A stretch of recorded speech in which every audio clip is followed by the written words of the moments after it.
Welcome to NTD Good Morning. Here are today's top stories. President Trump slapping what he calls massive sanctions on Russia as the summit with Russian President Vladimir Putin is put on hold. U.S. forces strike again, this time targeting a suspected drug boat in the Pacific. 3 people were killed in what officials call part of President Trump's expanded war on narco-terrorism. On Capitol Hill, the shutdown is in the 23rd day with no end in sight. A vote is teed up this afternoon to pay federal workers during the government shutdown. Will Democrats feel the pressure and vote for it? Last night, candidates for New York City mayor made their final appeals to New Yorkers as early voting approaches this weekend. Federal agents are heading to San Francisco. The Trump administration says it's sending ICE officers to target what it calls violent criminal illegal immigrants, plus updates on enforcement operations nationwide. Scams cost Americans $12.5 billion just last year, and the cost keeps going up. We're going to speak with the duo about their new show on Fox Nation that helps people seek revenge against their scammers.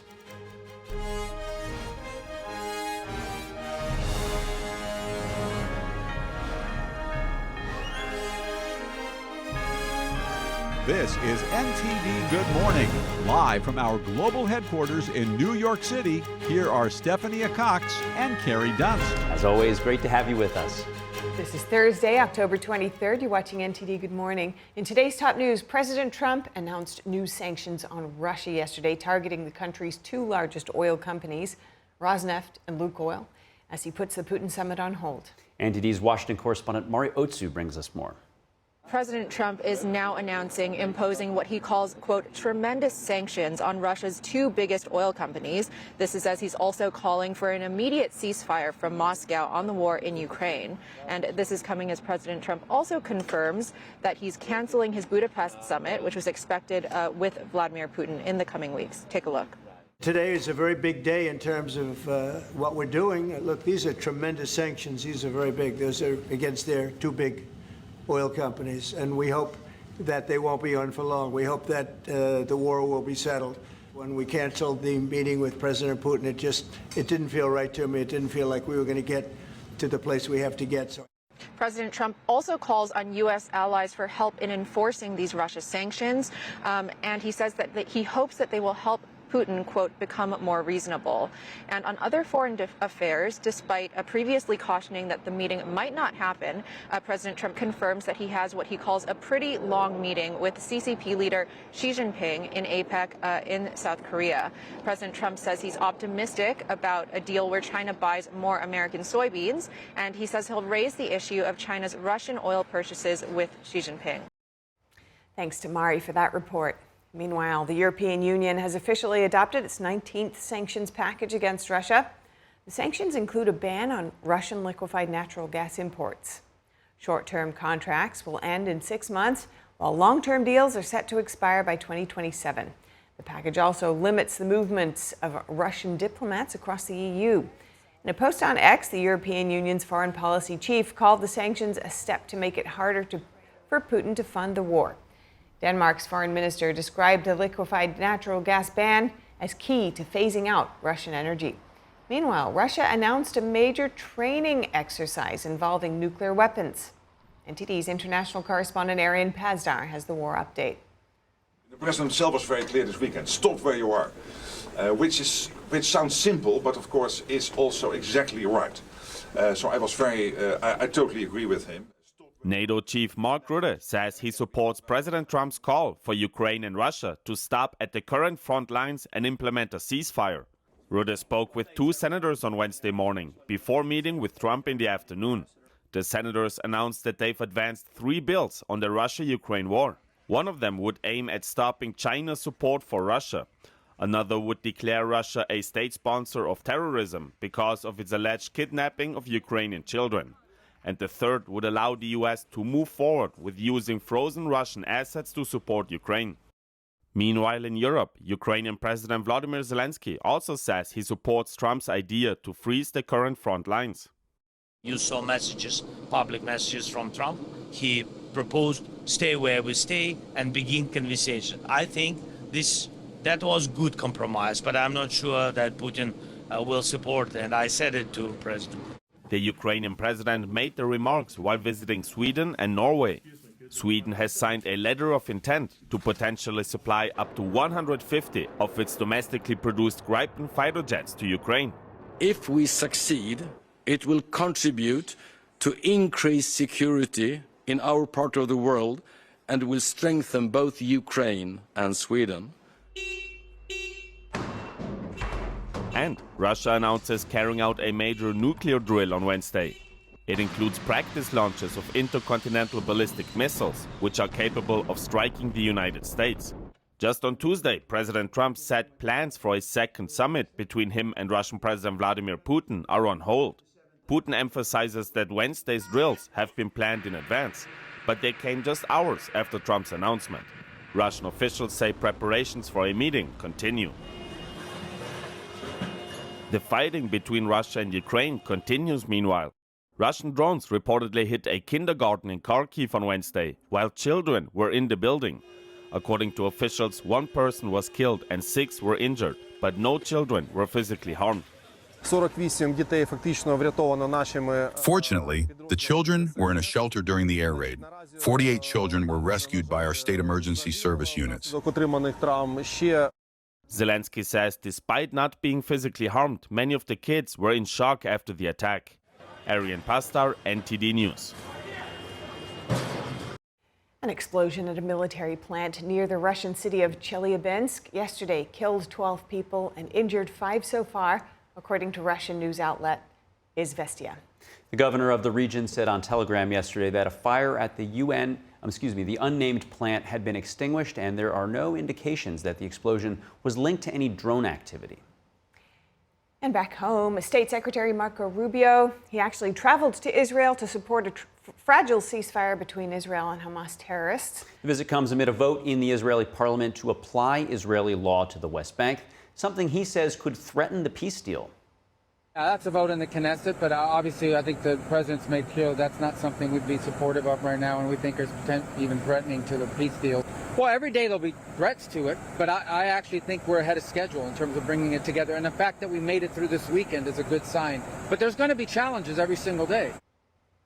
The Israeli parliament's preliminary approval of the law came during a visit by Vice President J.D. Vance. Israel has been in control of the West Bank since the 1967 Middle East War.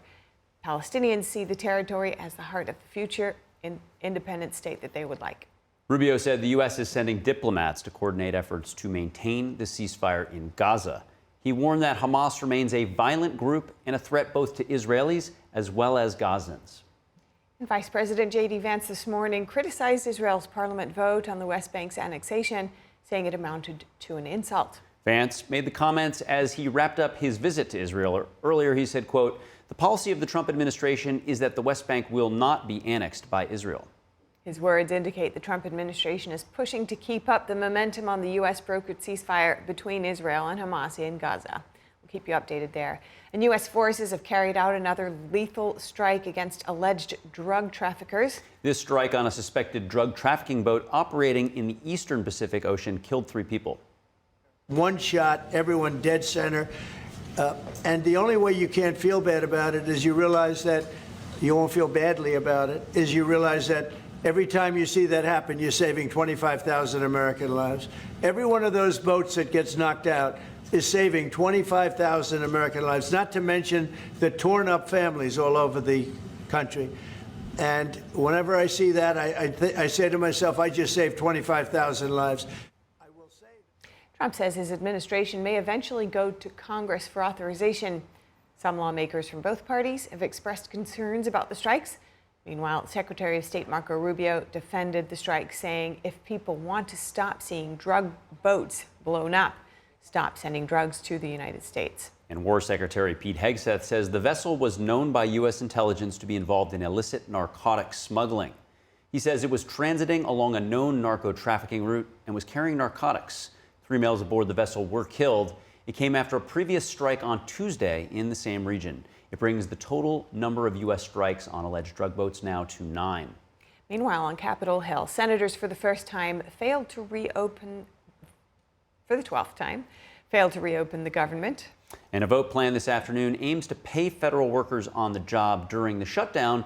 One Democrat is vowing to continue to put country over party as he repeatedly breaks ranks in words as well as actions. NTD's Melina Weisskopf has more on that. Nearly half of the GOP's 7-week government funding bill eaten up with 12 failed Senate votes. The clock is ticking. Some Republicans are floating the idea of extending the funding bill. We're getting closer to November. It is going to be more and more difficult with each passing hour to get all the appropriations done on time. We acknowledge that, but we have to decide this on a day-by-day basis. After a 12th failed vote to reopen, Senate Republicans now hope Democrats will at least vote to pay federal workers who are still on the job. A vote is scheduled today at noon. Some Democrats already lining up to oppose it. I don't like the bill because it gives the president the ability to decide who's essential and who's not. And what we see is he is using this in a political and punitive way. Though the Republicans' bill could see support from the same few Democrats who have repeatedly broken ranks during the shutdown. I'm always going to vote country over party. I'm always going to vote over paying the military over my party. You know, I'm always going to vote for the 2 million Pennsylvanians that depend on SNAP over party. Democrats plan to offer a counterproposal to instead pay all federal workers. The new approach likely to yield yet another standoff with no solution. Reporting from Washington, D.C., Melina Weisskopf, NTD News. The construction of a new ballroom at the White House has been getting a lot of attention, receiving backlash from some lawmakers and officials. And billionaire entrepreneur Mark Cuban talks about America's healthcare system before a Senate committee, how he says Congress can take on middlemen and lower the cost of prescription drugs. We'll have that and more. We'll be right back.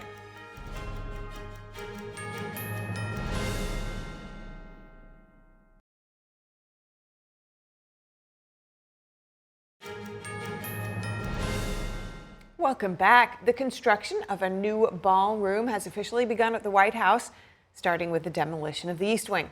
Those renovations have been getting a lot of attention as construction started this week, receiving backlash from some lawmakers and public officials. Some media are juxtaposing the timing of the government shutdown with the construction, and the National Trust for Historic Preservation has called for a halt to the project pending a public review process. But the White House is calling the backlash, quote, manufactured outrage, releasing a statement documenting the history of presidents renovating and expanding the White House, beginning with President Theodore Roosevelt back in 1902. Let's have a look. I believe there's a lot of fake outrage right now because nearly every single president who has lived in this beautiful White House behind me has made modernizations and renovations of their own. President Trump says he will pay out of his own pocket for parts of the project, and some donors, including Apple, Amazon, Microsoft, Google, Comcast, and Meta, are just some of the major companies that are chipping in as well. But do Americans support this move? NTD's Sam Wong was right outside of the White House to hear from the people. What are your thoughts on the construction of this new ballroom that is coming down the pipeline? It's great. I think it's great. A lot of presidents have added to the White House in the past. So Trump's not doing anything new, really. Obscene is a word that comes to mind. I grew up here in D.C. and I find it to be really offensive what's happening. I think is an agenda that's antithetical to the history and of the country. Doesn't really affect us either way. We're excited for renovations. Yeah, like I said, like I told you before, it doesn't really affect us. Everybody renovates. Yeah, I was gonna say. I mean, he's putting his own money into it. It's not affecting our tax dollars, so. I look at the pictures and it just kind of tells me what's going on in this country. It's just broken down and opened up and looking pretty ugly at the moment. I'm glad to see he's actually doing something to maintain, bring it back up, make it more useful for future presidents and the future of the country. I hope I can have a ball there, but I doubt I ever will. We have seen past presidents doing similar things before, renovating the White House, building new things, and this one President Trump says he's paying out of his own pocket. What makes this one so different? I don't think it was, whatever renovations were done here were as drastic. Well, I think those are comparisons that would be valid if this current president wasn't lying to obtain his goals. With the statement that was recently made by the president that the new building would not affect the old building, which, as you can see behind me, is clearly not the case. We're hearing a lot of criticism from people like Gavin Newsom and Hillary Clinton. They're saying that President Trump is destroying the White House by doing this. What are your thoughts? What would be your response to it? It's a wall that he's taken down to enlarge another room. I mean, we know of certain president built a tennis court, then a swimming pool, took out the swimming pool, then did a tennis court. I mean, totally annihilated the lawn. There's been many renovations of the White House throughout the years. I mean, there was at one point in time the entire White House was gutted back in like the 1930s, 1940s, and it was brought up to standard construction with steel interiors and everything to make it more hardened structure because, well, we were at war. It was World War II. Just calm down. There's nothing you can do. Just calm down, quit being so picky, and it's going to be beautiful. It's going to be fine. Everybody will enjoy it in the future. For posterity is the word. And New York City mayoral candidates sparred for the second time last night with all three contenders trading jabs in their final pitches to voters. NTD's Arlene Richards was there and now shares some of the highlights. It was a night of last impression on Wednesday evening as candidates for New York City mayor made their final pitches to New Yorkers in their second debate before early voting.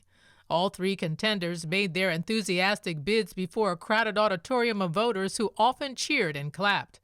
Wednesday's debate came as Republican candidate Curtis Sliwa faces a growing number of calls to drop out of the race. He vowed to stay in and allow New Yorkers to decide. Sliwa made enthusiastic and sometimes humorous jabs at his opponents in a last push to get voters on his side. It's us versus them.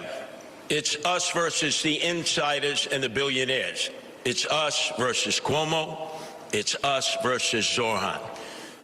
Andrew, you didn't leave. You fled from being impeached by the Democrats in the state legislature.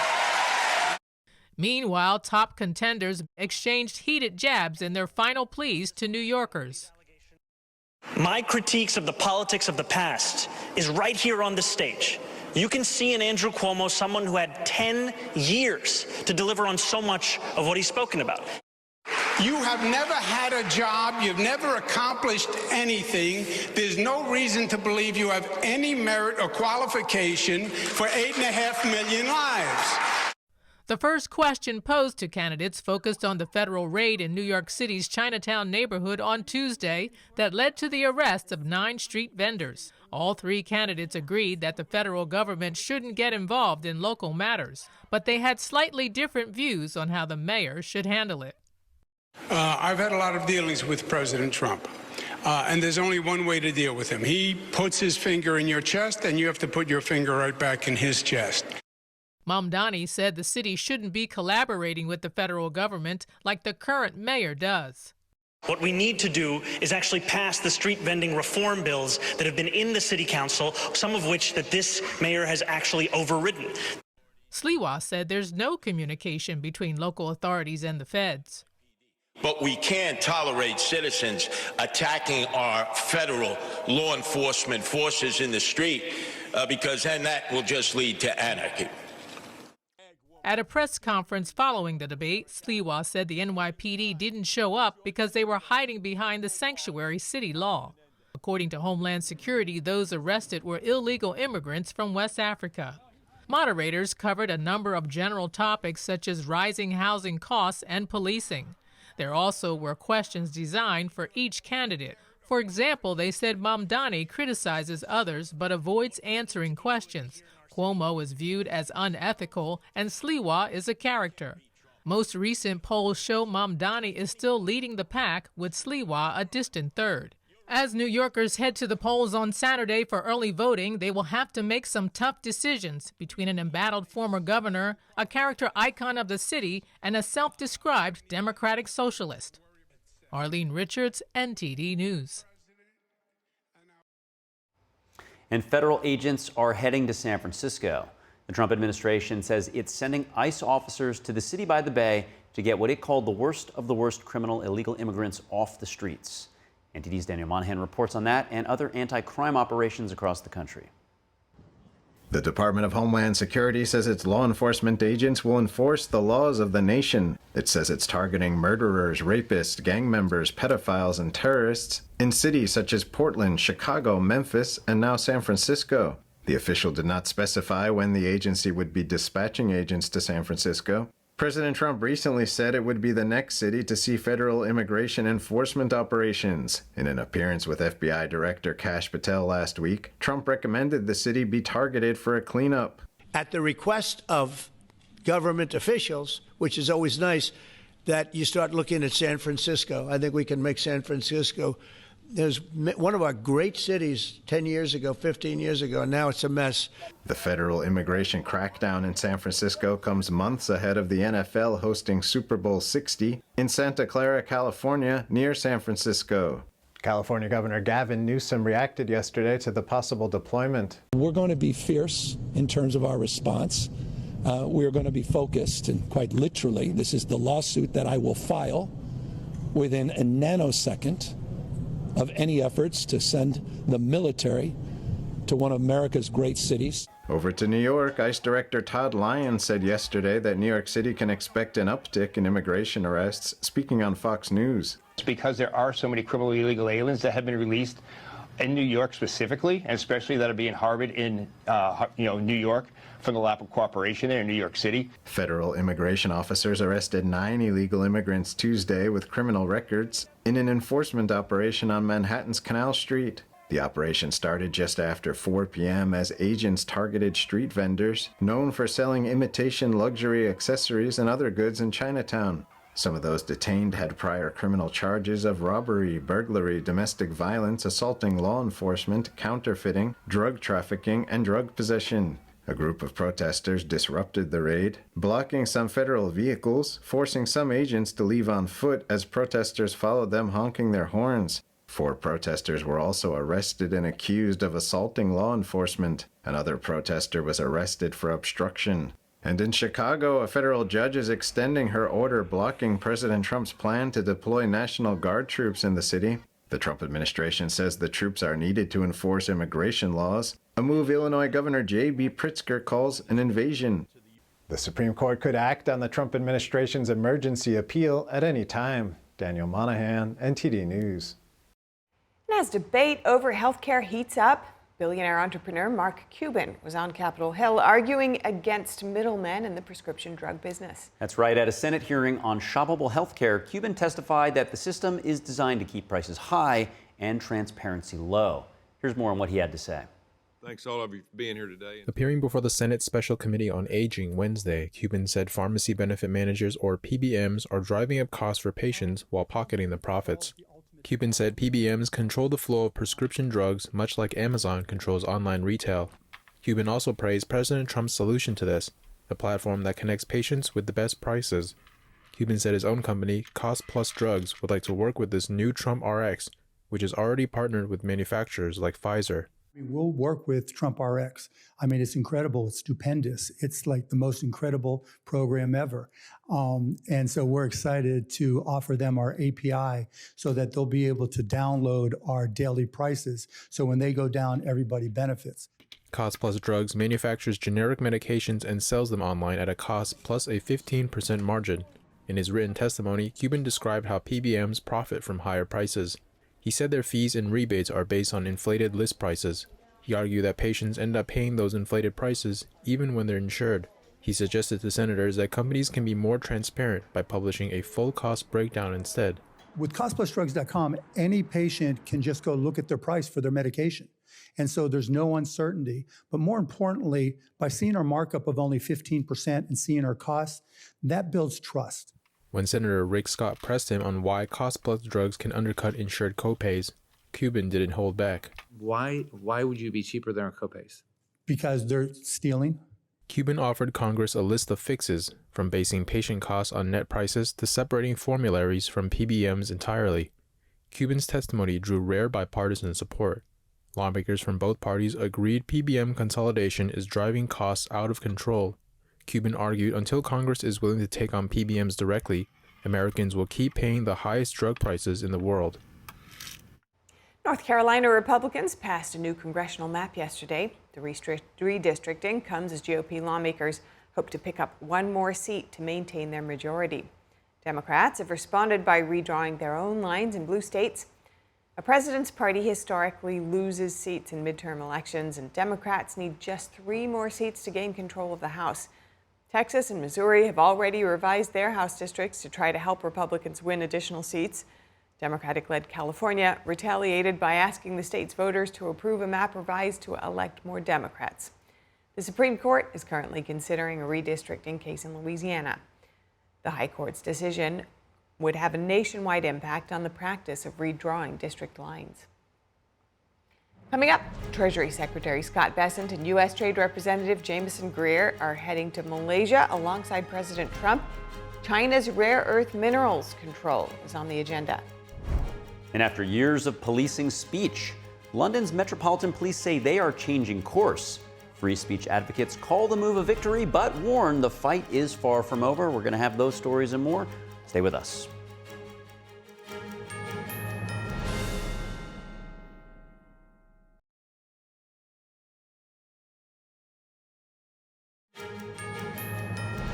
Welcome back to NTD Good Morning. I'm Carrie Dunst. If you're just joining us now, here are some of today's top headlines.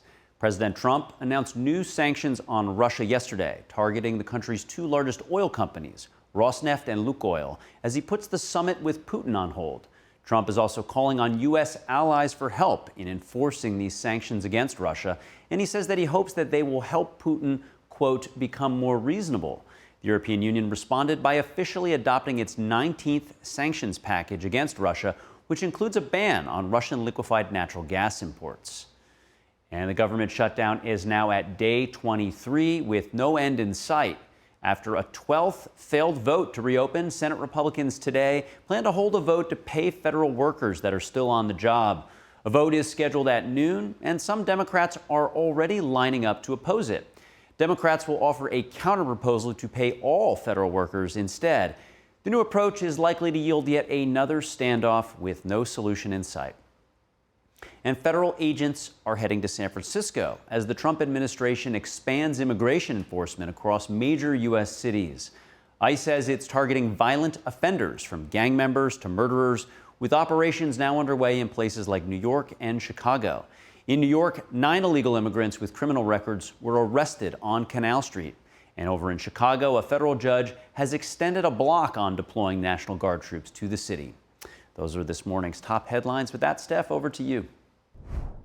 Thank you, Carrie. President Trump, along with Treasury Secretary Scott Bessent and U.S. Trade Representative Jamieson Greer, are heading to Malaysia. China's rare earth export controls are on the agenda. Here's Greer discussing those export curbs on CNBC yesterday. It was incredibly aggressive. It was totally disproportional to anything that the U.S., the EU, or Canada, or anybody did. Because remember, these are global measures that the Chinese have put in place to purport to control the movement or export of any item containing certain rare earths from one country to another, right? Even if China is not, one of the parties in the agreement. Greer also said China's measures violated a commitment that officials made months ago to keep supplying rare earth minerals. He also accused the Chinese regime of wanting to exert economic control over the world.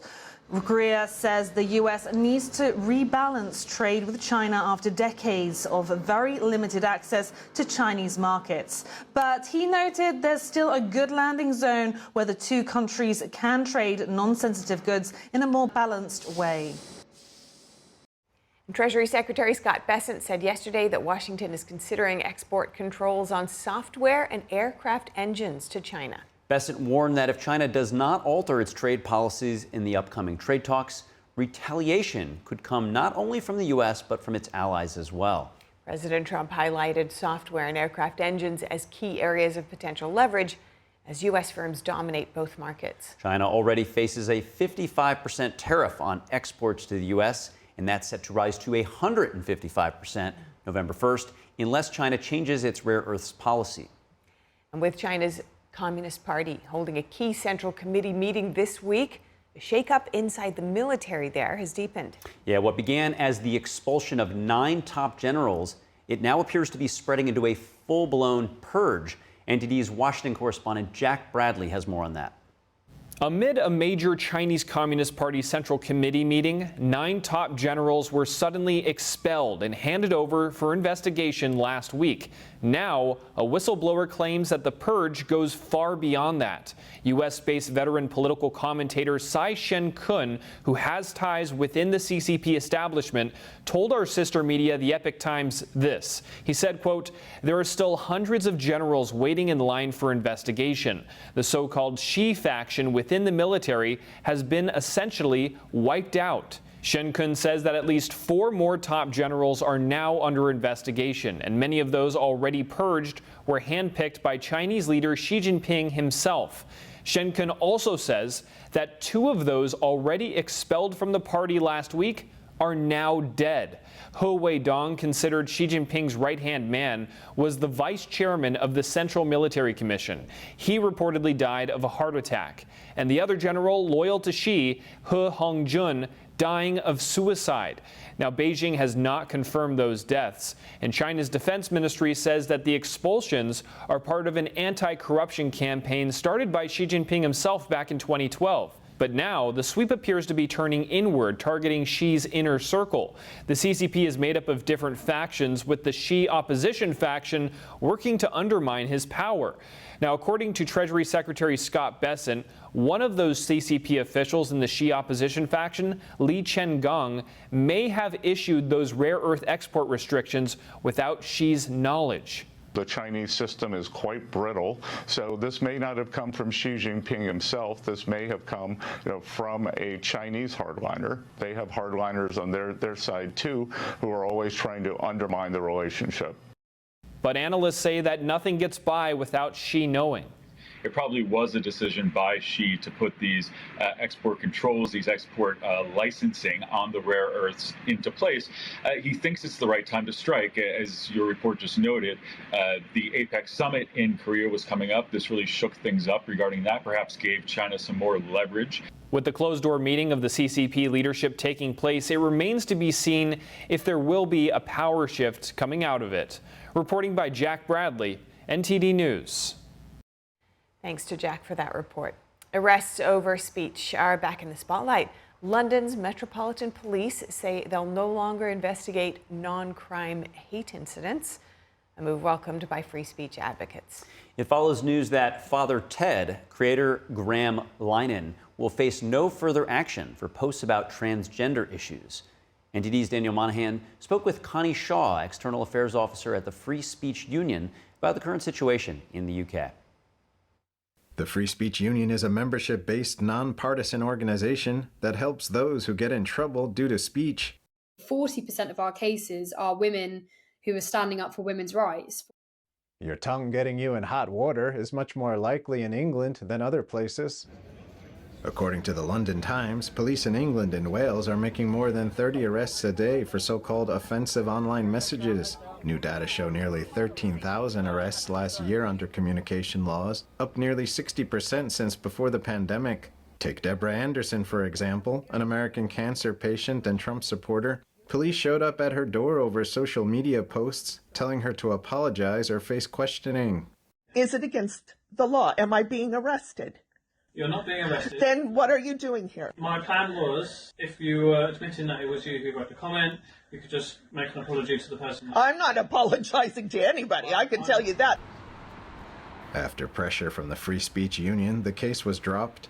Free Speech Union officer Connie Shaw welcomes the announcement that non-crime hate incidents based on the perception of the person who feels offended, will no longer be investigated. Hopefully now with this announcement, we'll soon get back to policing our streets and not our tweets, because we see everyday crime going unnoticed while they spend thousands of hours every year on people upsetting one another. Shaw says a big problem with so-called hate speech laws is their unequal application. We've had, at times, quite grotesque marches through London in favour of the Palestinian cause, calling for jihad, a minority, but a significant minority every weekend calling for jihad, saying globalise the intifada.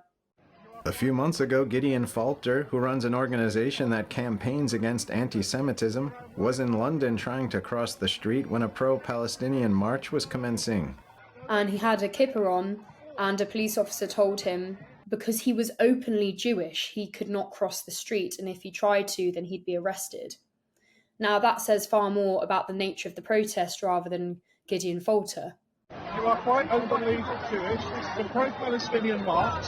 Scotland Yard later apologized for the officer's openly Jewish comment, and recently a Jewish lawyer wearing a Star of David was arrested after the police alleged the symbol had antagonized pro-Palestine protesters.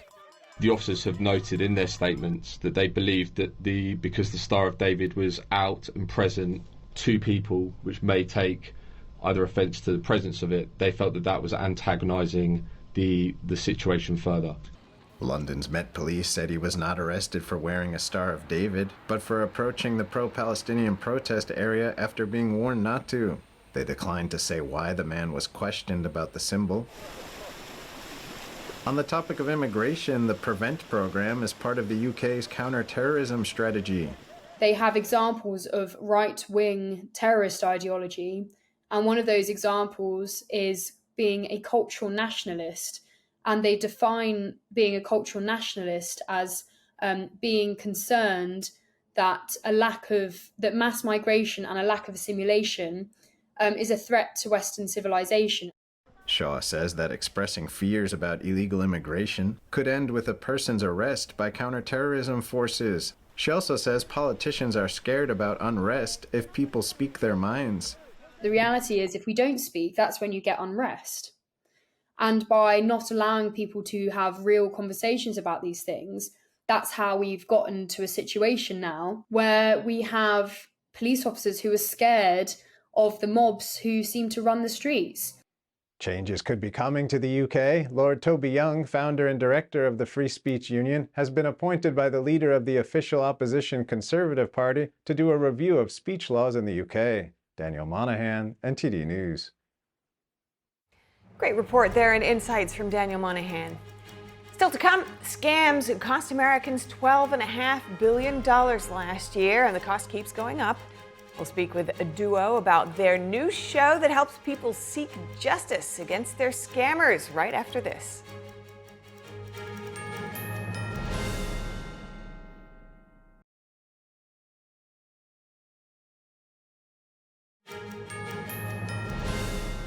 Welcome back. The window to change or update Medicare health and drug plans opens each fall. For 2025, the open enrollment period is October 15th through December 7th.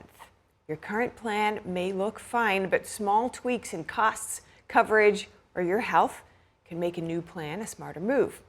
Joining us for insight is Lawrence Sprung, founder of Midland Financial and author of Financial Planning Made Personal. Good morning, Larry. Good to have you with us.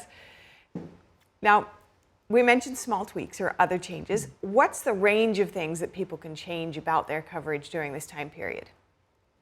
Yeah, so during this time period, Steph, people can drop or switch Medicare Advantage and Part D drug plans. And, you know, these changes are important because you have the opportunity to make them, as you mentioned, between October 15th and December 7th. You can't, everything's locked in on that date.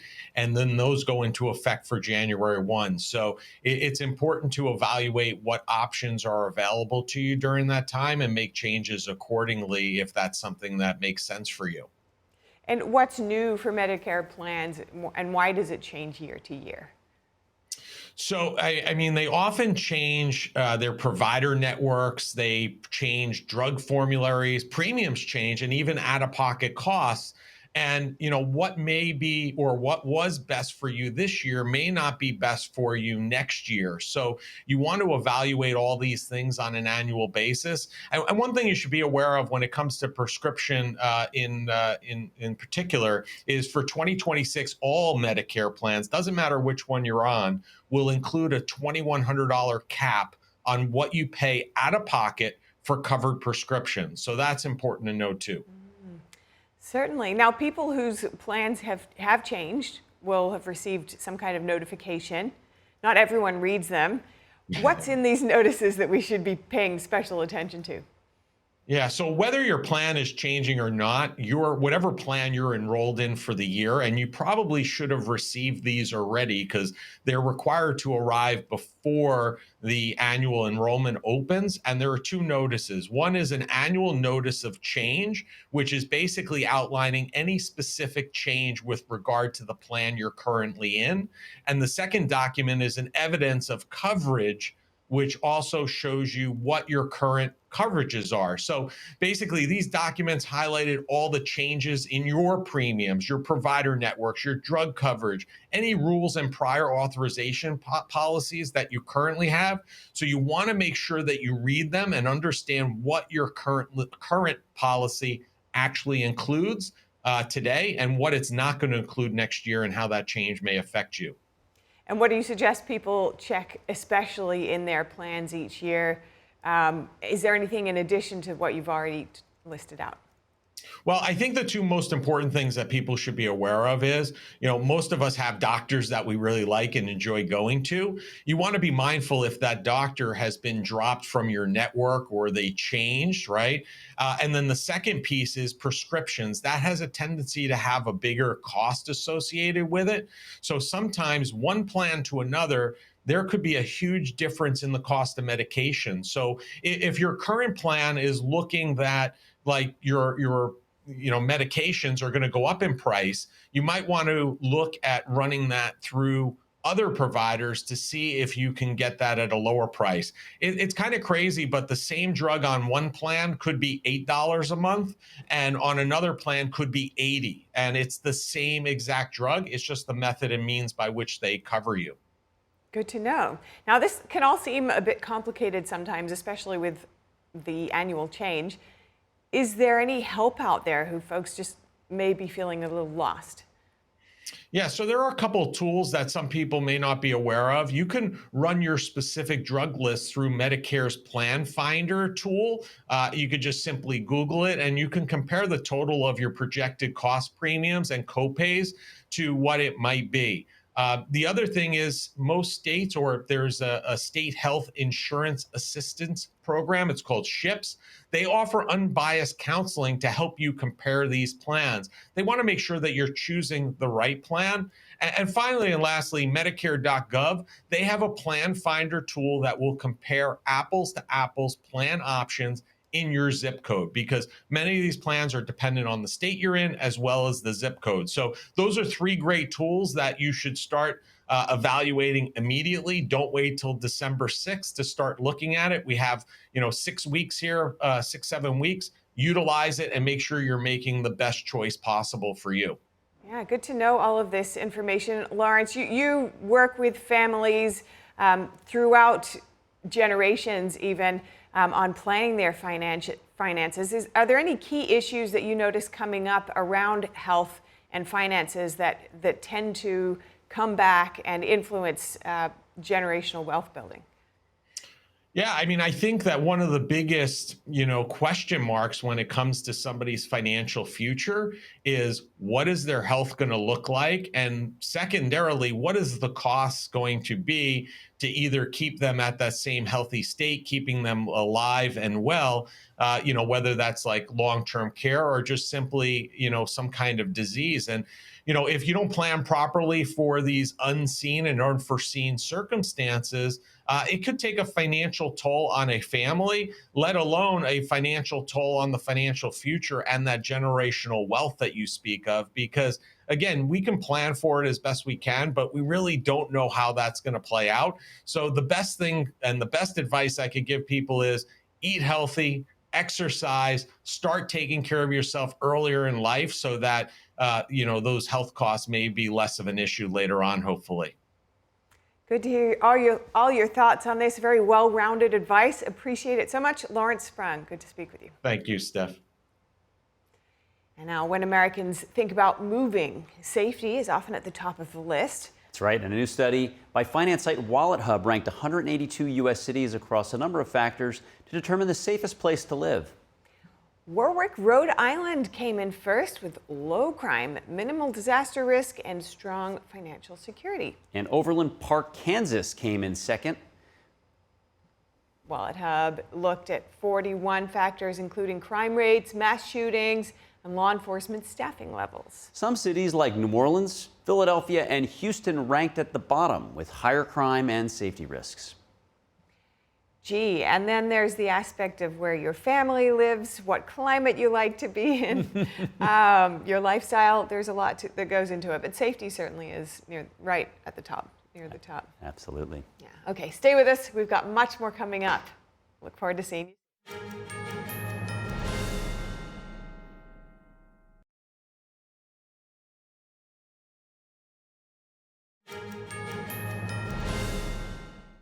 Welcome back. According to the U.S. Federal Trade Commission, Americans lost more than $12.5 billion to scams and fraud in 2024. And the trend keeps going up every year. Joining us to discuss and have a few laughs, hopefully, in the process is Ashton Bingham and Art Kulik. Gentlemen, welcome and congrats on your success on YouTube. You have over 1 million subscribers, over 100 million views, and we definitely want to get your advice for our audience on how they can avoid scams. But first, I just want to get a little bit of the background on how you guys fell into this.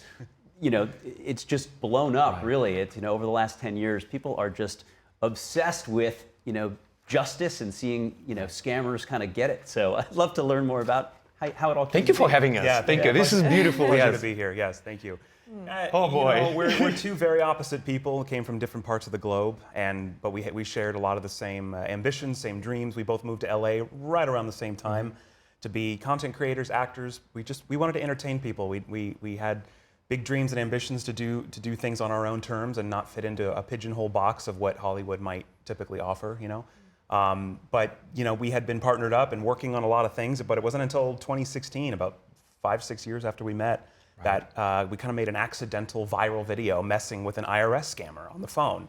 I took this call and I was just being goofy, and I just thought it'd be a funny video for my friends on Facebook, but it blew up. It got like hundreds of millions of views. Wow. And it kind of gifted us this vehicle that we had been looking for and searching for, which was a place for us to just be us and entertain people as a duo. And also matching with this much needed thing of scam awareness, and something that was only going to get worse over time and only will continue to. So it's kind of the perfect marriage. I think we got to the point when you write the scripts and you're in filmmaking business and content creation, go to the studio, you try to convince executives of the studios this script is going to be successful. And after one of those meetings, we got home, I was like, Ash, let's go on YouTube. You know what? Let's be us. Let's create, and just we don't have to waiting for approvals. And then accidental viral video happened, and we're like, okay, let's learn what's happening. Why are we paying taxes with gift cards crashing? What's going on? And when we dived in this niche, we're like, oh wow, it has to be awareness because nobody talks about it. And that was in 2016, 2017, and still took us for so long pitching, and thanks to Fox, who picked up this amazing Scam Getting Even TV show, and now we can educate Americans globally and, bringing those red flags how not to get scammed. That's it, and people really want to know, as it's been made clear over your career, and especially on this. But what I love about it is that you mix, your great personalities, all your energy, such good fun, the sense of justice as well, but a whole lot of education at the same time. You're really helping people. So if we could dig into, what you think makes this work even more. Absolutely. I think we got lightning in a bottle, to be honest. We got very lucky, very blessed. Also, we built up a following of people online that watched and related to our content in some way all the way back in 2016. And we just stuck with it, and without we call them our squad, we wouldn't be here right now. I think we got lightning in a bottle in the sense that I think our different upbringings, our different backgrounds, our different literally everything is different about the two of us, but it works in a way, kind of like an odd couple kind of dynamic. Great.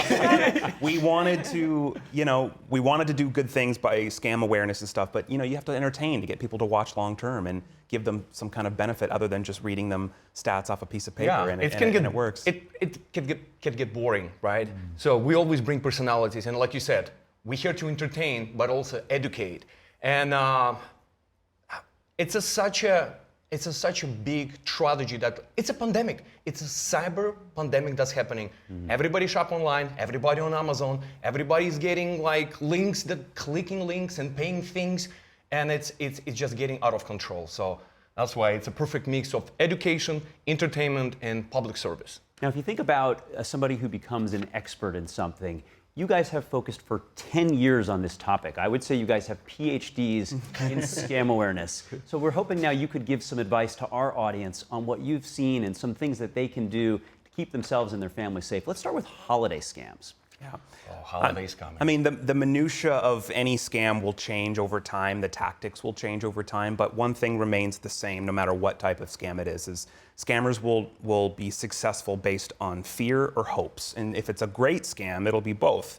So, holiday scams, what are your fears or what are your hopes? Well, I can't, either I can't pay my bills or I can't provide gifts for my family or whatever it is. So it all comes down to urgency, being pressured into something, being rushed into making decisions and not thinking. So I guess when it comes to holiday scams, look extra careful for too good to be true deals online, shopping, spelling things wrong online, making, oh my gosh, if a hope is that, hey, I can provide all these gifts at a crazy huge discount. Let me just do it quickly before I miss out. Oh, looks like I got phishing scammed and they have all my information and I paid for this item and I'm never going to receive it. So you will get a lot of emails that, hey, did you approve this charge? Did you buy this? And people like, oh wow, it came from Amazon, and no, I did not buy this washer and dryer. And there is always a number to call, and that's a big red flag. If somebody gonna send you email or text message, link included or number to call, that's gonna be international call centers that targeting you, right? It's all about quantity, not about quality. They're gonna send hundreds of millions of those fishy emails, especially during the holidays, and people like, okay, I didn't buy this, I didn't purchase. You call it, and that's how you're gonna get scammed. Nothing like, in any way, like the Christmas spirit. Right, right, exactly. They're the Grinch. Yeah, they're the Grinch, yeah. They're working hard, especially during holidays, 100%. Yeah, but it does show up in lots of different formats, and Right. you've mentioned a lot of these are on the internet. I myself was almost scammed this week with a phone plus internet scam. I was trying to buy a flight. Of course, there's a lot of time pressure there. You're hoping to get a good price, as you know, Christmas is coming up pretty soon. Luckily, I averted it, but a lot of people won't know what to specifically recognize in phone and internet scams. If there's more tips you have there. Yes. Yeah, phone and internet. I mean, that's really the root of almost all scams right now, especially online. And with AI going the way it's going, it's not going to get any easier for people to spot this stuff. But yeah, at the end of the day, if it's too good to be true, it probably is. If anyone is reaching out to you about something, you already need to have your guard up. Just because they say they're from Amazon, just because they say they're from, Spectrum phone or whatever, doesn't mean that they are, Don't just give them information because they're calling you and asking you for it. If anything, you need to go to the website if you have a question about your account or something, go to their website and contact their customer service directly. With call spoofing and AI, voice cloning, you really will never even know if you're even talking to your own mother on the phone, let alone Spectrum. So, That's why even, again, you get these text messages, you get those emails. You misspell Delta with one little word, and it's gonna bring you immediately to a trap. So that's why go to original websites, right? To Amazon, to Deltas, or whatever you're doing. Like, don't trust those emails and especially text messages. That's so true. And I will say one thing, I was surprised because the fraudulent website was linked, and I came to it through a legitimate one, which is a flight aggregator site that is commonly known, everybody uses. So you've still even got to be pretty aware when you think you're following a legitimate You can't even Google customer support numbers anymore. No. That used to be somewhat reliable, but now scammers are actually purchasing ads. So if you Google, Delta customer service, the first 3 results are sponsored ads, and there's no way to tell if it's really Delta paying for those ads or if it's a scammer impersonating a travel agency. You call them, you think you're talking to Delta, and they'll take you for everything. It's an investment. Being in this business for so long and talking to a lot of scammers who quit scamming and they became good people, so they will tell us, educate like what's happening, and they're spending a lot of money. Like, as a matter of fact, some mafia internationally will send their own people, so they put there in cell phone companies, so they can get data on us And you know, it's a lot of stuff going on. So you cannot trust when you Google things, same stuff. You can buy reviews and you think like, yeah, it's such a great deal for holidays. I can buy it and let me get reviews. If you see 5-star reviews, don't buy it. It's like most likely bots and most likely it's fake. So as we start to wind down, one thing that kind of plays on that hope and fear thing are romance scams. Maybe you could share an anecdote or two as we finish up. Just came back from Nigeria, actually. Yeah, we have a couple episodes that kind of center around this on the show. It's probably the most vicious scam that there is. You know, they're targeting people not just for their money. You're stealing their time. They're stealing their emotions. They're stealing, sometimes robbing them of their family. These scammers are professional manipulators. They're so good at isolating the victim from the rest of their life. And we've seen the worst of the worst, all the way up until, you know, people sometimes losing their lives over this kind of thing. It's heartbreaking, but at the end of the day, if you think you're dating somebody, there's nothing wrong with online dating. In fact, both of us met our spouses online. There's nothing wrong with that. But if the person refuses to video chat you, if they refuse to identify themselves, or if you've been talking to them for any length of time and they're not providing any proof of their actual physical existence to you face to face, huge red flag. We had cases that victim will be in love with a person that doesn't exist, right? So there is a personality. And again, African people, we went to Africa, we went to Nigeria. Every single scam originates somewhere. When we're talking about pop-up, tech support, Microsoft, all this stuff, it's coming from India, right? We went to India, almost got killed over there because, you know, what we did. We went to Nigeria because it's a dominating Roman scam. They charming, like a lot of people looking for a partner, right? We had case, lady was dating a guy, a boyfriend, almost 10 years. Never FaceTime each other, it's only phone calls and text messages. But she'd send her social security check to him every month for 10 years. Ashton Bingham, Art Kulik, we could speak to you for hours. There's so much interesting education and humor. It's all rolled up into one. Follow them on YouTube. Watch the new show on Fox Nation. Thanks so much for joining us. Thank you for having us. Stay alert. Yeah. That's it. And we do have to wrap up our show now, but stay tuned for NTD News Today, coming up with Alice at 10 very shortly. And